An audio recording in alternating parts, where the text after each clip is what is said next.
Tara, samahan niyo naman akong pumunta sa isang napakabonggang kasal dito sa Santa Fe na ginanap nila sa Chef Panyang dito sa tabing dagat.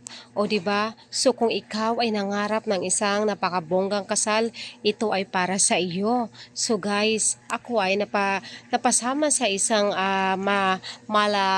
napakasosyal na napakasosyal na kasalan dahil si Kap ay inimbita. So syempre tayo ay sinama na ni Kap, no? So, ang dami nagtatanong, paano daw ba magpakasal ang taga-isla? So, syempre guys, iba-iba. Merong magpakasal ng simple, merong magpakasal ng bongga. So, merong ding hindi magpakasal. So, depende yon sa iyong budget. Kung kaya mo ng bonggang kasal, so ito ang bagay sa iyo. Pero kung simple lang naman ang gusto mo at yun lang ang kaya ng bulsa mo, edi simplihan lang ang kasalan mo. Hindi naman sinasabi na pag magpakasal ka, kailangan talaga